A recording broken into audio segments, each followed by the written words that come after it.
Hello everyone, welcome to my online classroom, and in this video we are going to discuss about the class 9 geography chapter 5 natural vegetation and wildlife through a flowchart. And in this flowchart I have mentioned all the important headings which we are going to read in this chapter, and they all are the main headings of the chapter from where you are getting a lot of questions in your exam. So those lines which I mentioned with the capital letters, it is your main headings of this chapter. Under that whatever sub headings are be there, that I mentioned in the points that you can see, and after that we are going to discuss, because it is a geography chapter, so of course it contains map work. So and you will get outline map of India, it means political map of India, as well as we are going to discuss about the important question which is related to this chapter. So just let's start this video. And in this, first of all, we have under this flowchart an introduction, and of course in introduction what we are going to do, main concept of this chapter that we are going to read. So here in this chapter we will study about the importance of vegetation and wildlife for our own prosperous lives and for the betterment of our country, because we very well know that natural vegetation and wildlife, whatever we have, these all are the natural resources, and our whole economic and the standard of living is totally depend on the natural resources. Next we have natural vegetation or flora. Okay, so just we very well know that in science language we know, because this social science subject contains other subjects also like maths, like science, your English also, Hindi also, so different subjects it contains. So here natural vegetation, it is also known as flora, and we very well know, and wildlife, it is known as the fauna. So natural vegetation of flora, if we are going to talk, so of course in India natural vegetation means the original land cover consisting of forest vegetation such as plant species, flowering and non-flowering plants, as well as medicinal plants. Next it is video. We have the next heading, factors responsible for great variety of flora and fauna. Why in India we have found a lot of variety in flora and fauna is present in India, and what are the factors responsible for that? That why in India a great variety of flora and fauna we found in India. So first of all, it is these are the factors are be responsible. First of all, like temperature, sunlight, precipitation or rainfall, soil and relief. So as we very well know that whatever God has given to us, that is the uneven distributed. Like in the next chapter, of course in geography you will read about the population. So population also in India, in some places or some states, some areas we have maximum number of people, population is present. In some areas we have less number of population. So what is the reason behind of that? Factors responsible for them. So of course there are factors like many kind of facilities are the important. There is a people where the people they are getting facility, they want to live there. So same for here also, those flora fauna where they found. So it have some reasons behind of them. So first of all we have temperature. So like India has all types of temperatures from the cold to warm and hot. Also all types of flora and fauna are found here. Second, we have the sunlight. The sunlight, depending upon latitudes or distance from the equator, altitude, season and duration of the day, has a direct impact on the growth of both flora and fauna. Third, we have precipitation or rainfall.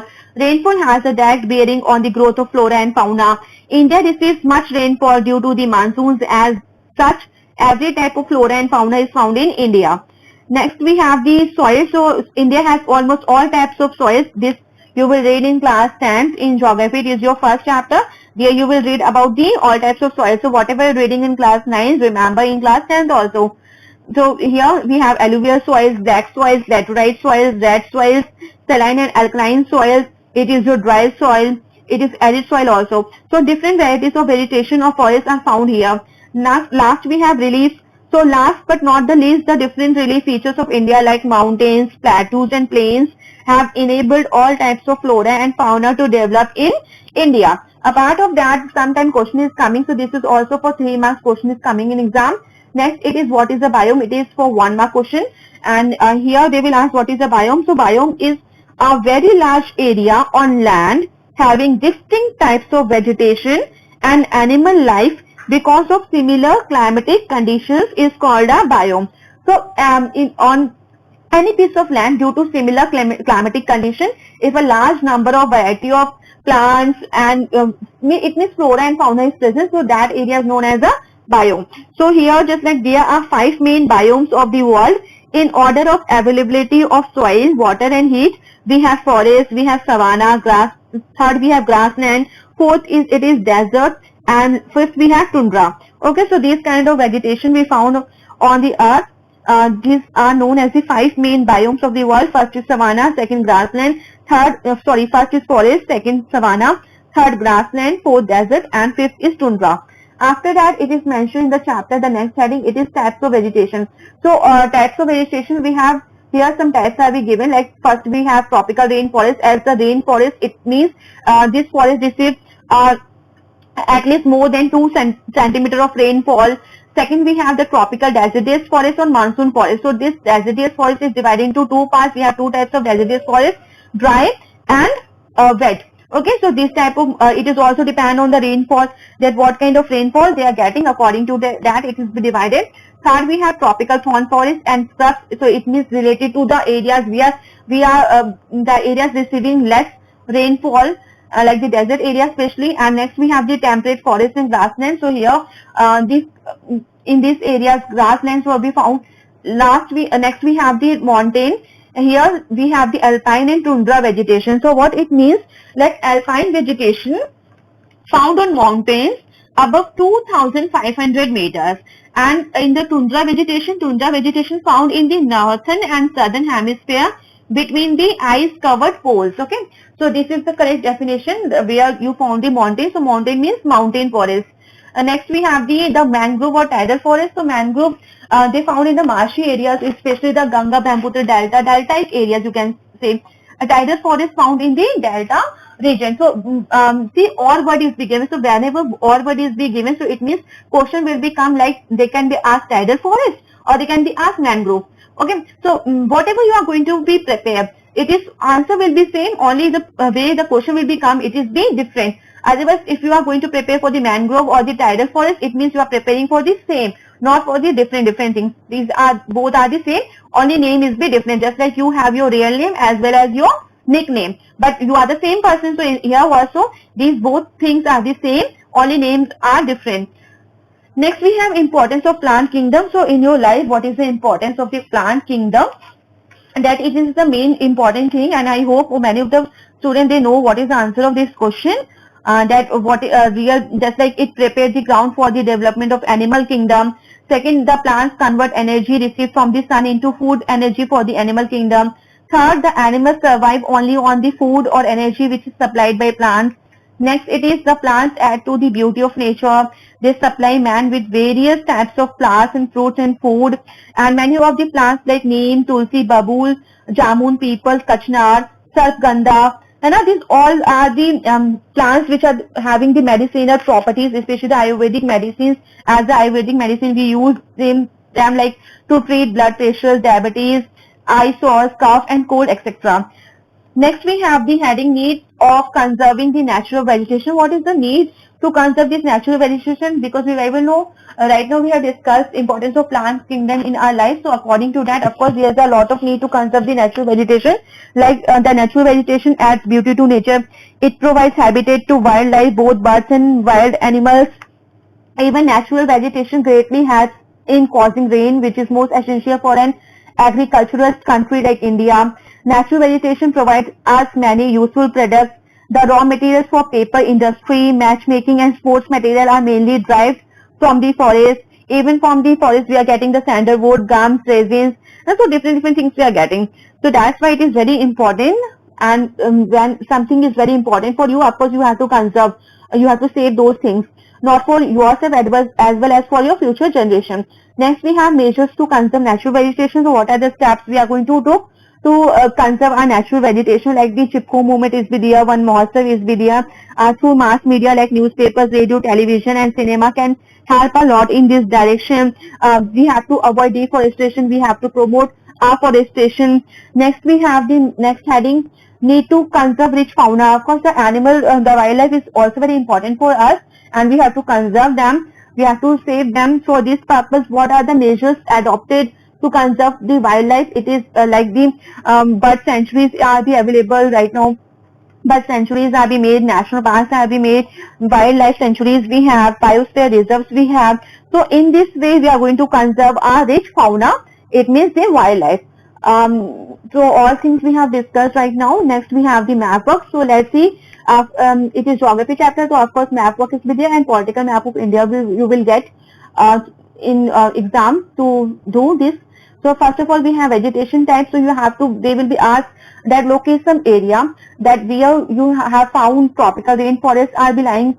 Second, the tropical deciduous forest where they found third, tropical thorn flowers and stuff. So you have to locate the states. Next, we have the temperate forest in grassland that you have to locate. Mountain like alpine and tundra vegetation where they found. So those places you have to be located on the map. Next, the mangrove or tidal forest. These things they will be asked in exam to locate according to your new pattern of the board syllabus. If I already made one video related to the syllabus. If you not watch that video, watch that one also.